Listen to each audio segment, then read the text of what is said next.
앞서 나가고 있는 다음 수주의 대상자가 이제 퀄컴인데 히타치를 인수했었던 걸 보게 되면 아무래도 핵심 시장을 삼성이 다 가져갈 수 있다. 조선주를 본다라고 하면 저는 새로운 랠리 초입에 들어왔다 단순한 수주 증가를 넘어서 이 마스가는 미국이 의존할 수밖에 없는 핵심 파트너다라는 메시지를 좀 남기고 있는 것 같아요.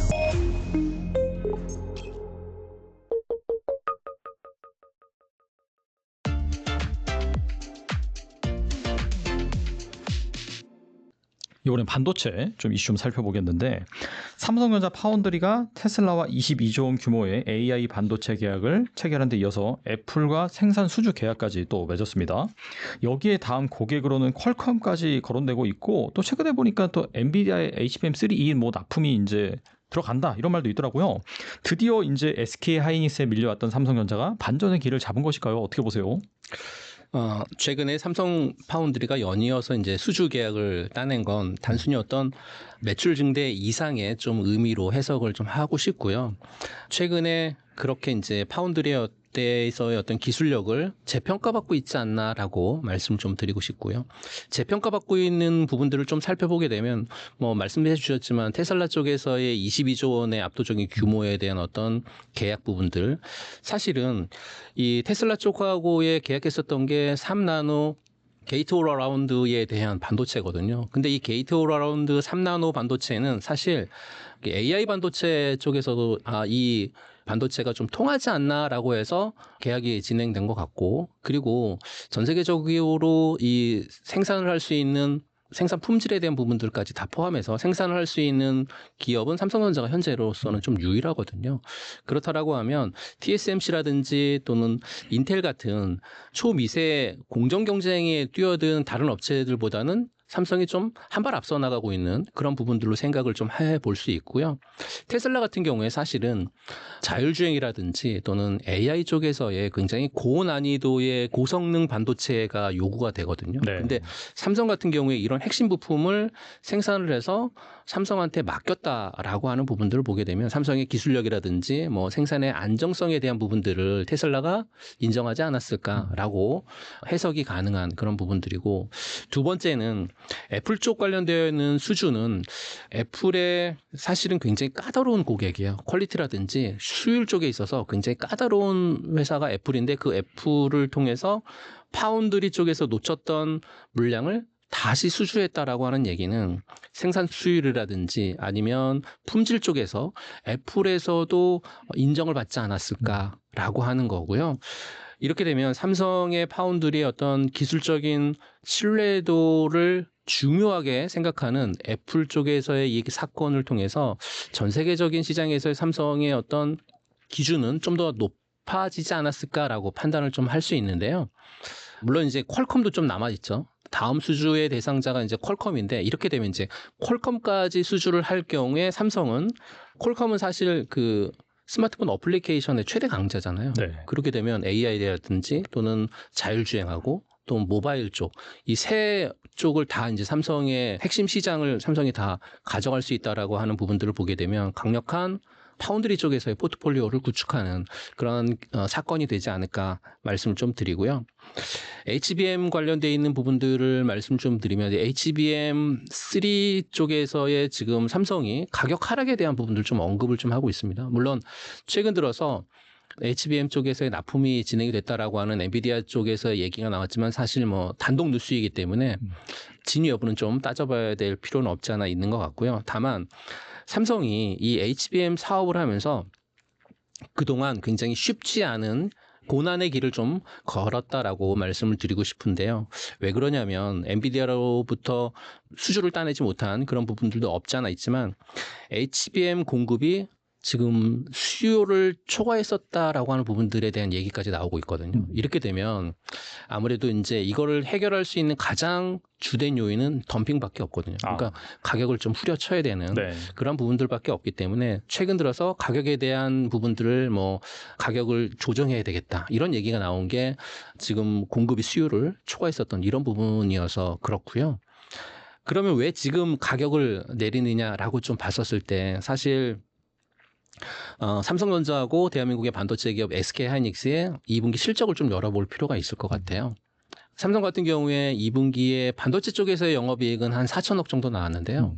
SK하이닉스 같은 경우에는 9조 2천 나왔으니까 이렇게 되면 아무래도 물론 이제 삼성이 AMD를 통해서 채택은 됐지만 엔비디아 쪽에서 채택이 안 됐기 때문에 영업이익 측면만 놓고 본다 하더라도 당분간은 삼성이 어떤 구조적인 혁신 또는 엔비디아 쪽에서의 어떤 과감한 어떤 수주에 대한 부분들 이런 어떤 게 나오지 않는 이상 당분간은 저는 삼성이 SK하이닉스를 따라가는 2등 입장에 계속 머물러 있지 않을까라고 판단을 하고 그렇다라고 하면 반도체 쪽에서는 SK하이닉스가 아직까지는 좀 대장 역할을 하지 않을까라고 말씀을 드리고 싶습니다.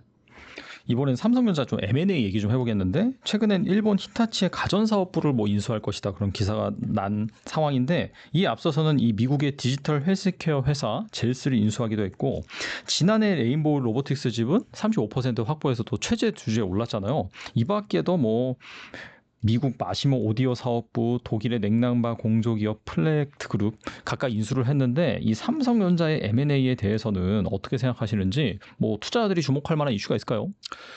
삼성의 M&A가 사실은 기업 규모를 키우는 것을 넘어서서 미래를 재편하려고 하는 어떤 대담한 전략이다라고 말씀을 드리고 향후 10년을 책임질 어떤 신성장 동력을 확보하는 그런 초점을 좀 맞추고 있는 삼성이 아닌가라고 말씀을 드리는데요. 우선 뭐 젤스 인수를 했었던 걸 보게 되면 아무래도 헬스케어라든지 AI 쪽에서의 어떤 역량을 좀 확보하려고 하는 그런 부분들이 좀 큰 것 같고요.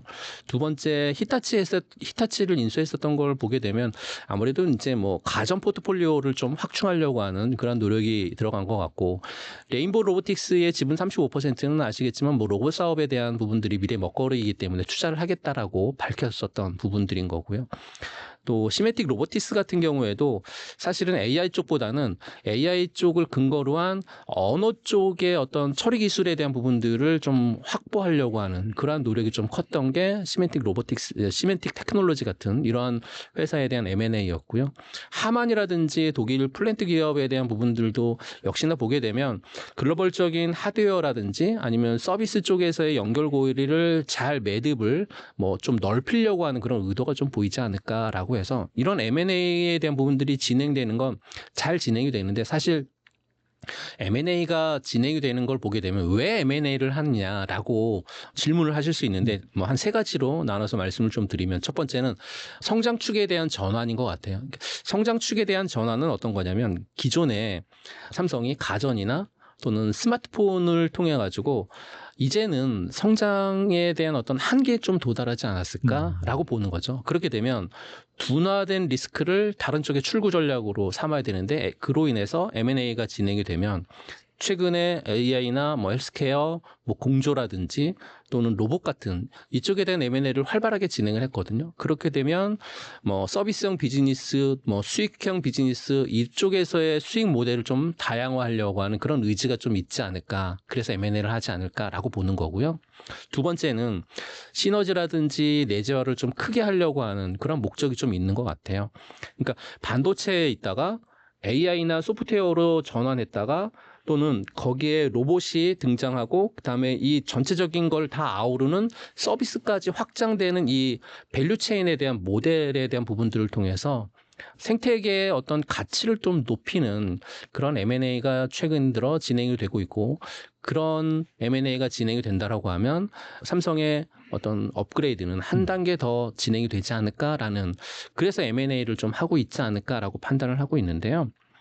삼성의 M&A가 어떤 그 제품이라든지 또는 AI 그다음에 서비스 같은 이런 어떤 생태계를 만든 다음에 그 다음에 중장기적인 측면에 있어서의 어떤 밸류에이션을 통해 가지고 업그레이드는 충분히 가능한데 사실 이 업그레이드를 하려면 M&A를 했었던 요것만 가지고 업그레이드 하기는 좀 힘들고요. 여기에 삼성의 가장 잘하고 있는 반도체 파운드리가 같이 덧붙여야 그래야 시너지를 좀 낼 수 있는 그런 부분들이 없지 않아 있어서요. 네. 지금은 사실은 M&A에 대한 기대치를 뭐 실행하는 거 굉장히 중요하지만 사실 단기적인 주가 모멘텀은 충분히 될 수 있을 것 같은데요. 하지만 긴 그 중장기적인 측면에 있어서 M&A를 한 이후에 수익성으로 전환되는 그런 구간까지 좀 기다려야 되는, 그러니까 리스크 관리가 좀 필요한 그런 사항이 전개가 될 수 있기 때문에 정말 M&A는 잘 진행을 해야 될 것 같다라는 말씀을 드립니다.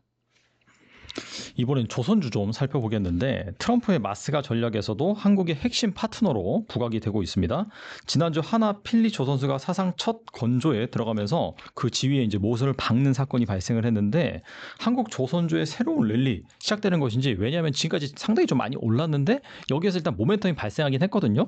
좀 투자 관점에서 상당히 좀 애매한 상황인 것 같은데 어떻게 보시는지 궁금하네요. 조선주를 본다라고 하면 저는 새로운 랠리 초입에 들어왔다 이렇게 말씀을 좀 드리고 싶습니다. 이번의 랠리는 단순히 경기 회복을 넘어서 산업의 구조적인 변화라든지 또는 지정학적 요인이라든지 이런 걸 통해서 강력한 동력을 좀 발생시킨 그런 부분들인데요. 우선 강력한 동력 몇 가지를 좀 살펴보게 되면 첫 번째는 지난 몇 년 동안 이 조선 3사는 저가 수주 물량을 대부분 좀 소화하는 그런 과정이 있었고요. 최근 들어서는 2022년 이후에 발주된 물량들은 고선가 물량들이 발주가 됐기 때문에 그 물량들을 처리하다 보니까 매출이라든지 이익 쪽에서 좋은 실적 반영이 뚜렷하게 개선되고 있는 그런 부분들이 현재 나타나고 있고, 두 번째는 전 세계적인 탈탄소의 어떤 규제를 통해서 노후화된 선박에 대한 교체 수요를 뭐 자극하고 있다? 뭐 이렇게 볼 수 있을 것 같아요. 그러면 한국조선이 가장 잘하는 게 고부가가치 선박을 잘 만드는 거거든요. 이런 쪽에 강점이 있기 때문에 앞으로도 계속해서 고부가가치 선박에 대한 부분들이 수주 따낼 수 있을 것 같다라는 거고, 세 번째는 마스가죠. 조선업의 어떤 단순한 수주 증가를 넘어서 이 마스가는 제가 보기에는 미국이 의존할 수밖에 없는 핵심 파트너다라는 메시지를 좀 남기고 있는 것 같아요. 그렇다라고 하면 대한민국 조선은 프리미엄을 받을 수 있는 거니까 앞으로 밸류에이션에 있어서 한 단계 끌어올리는 중요한 요인이 되지 않을까라고 말씀을 드리고요. 조선업 쪽에서 좀 관심 있게 볼 수 있을 만한 종목은 저는 아무래도 가장 1등은 아니더라도 뭐 상위 클래스 안에 있는 종목 한 두세 가지 정도 말씀을 좀 드리면, 첫 번째 종목은 이제 하나오션 보셨으면 좋겠습니다. 이제 하나오션의 강점은 특수선이죠. 뭐 잠수함이라든지 군함 같은 분야에서 독보적인 기술력을 갖고 있고, 또 방산 분야의 시너지를 높이기 위해서 하나그룹에 좀 인수가 됐었던 그런 부분들도 없지 않아 과거에 있었고, 특히나 이번에 이제 필리 조선소의 역할이 굉장히 크거든요. 그렇게 되면 마스가 전략이 진행이 됐었을 때 가장 큰 수혜를 볼 수 있을 만한 종목은 저는 하나오션이다라고 생각을 해서 하나오션 같은 종목은 여러분들이 관심권에 충분히 둘 필요가 있어 보인다라는 말씀을 드리고, 두 번째 종목은 HD 현대중공업이죠. HD 현대중공업 이번에 2분기 실적 발표했었을 때 영업이익이 한 4,700억 정도 나왔습니다. 굉장히 좋게 나왔고, LNG선이라든지 초대형 컨테이너선 쪽에서의, 그러니까 최고 난이도, 최고부가가치 쪽에서의 선박 건조의 전 세계 1등이거든요. 이런 기업은 당연히 저는 조선주를 본다라고 했었을 때 이런 기업들은 대장주이기 때문에 여러분들 포트폴리오에 넣어두셔야 된다라고 말씀을 좀 드리고 싶고요. 세 번째는 삼성중공업입니다. 삼성중공업도 역시 이번 2분기 실적 발표했었을 때 한 2천억 정도의 영업이익 플러스가 났기 때문에 해양 플랜트 부분에서 굉장히 그 안정적인 실적을 바탕을 통해 가지고 성장을 하고 있는 기업이 삼성중공업이고요. LNG선 같은 경우에도 선박 기술에 대한 기술력도 굉장히 좋아서 앞으로도 기대가 되고 있는 그런 종목이어서 저는 하나오션, HD 현대중공업, 삼성중공업 같은 이런 종목들은 여러분들 포트폴리오에 넣어두실 필요가 있지 않을까라고 말씀을 드리고 싶습니다.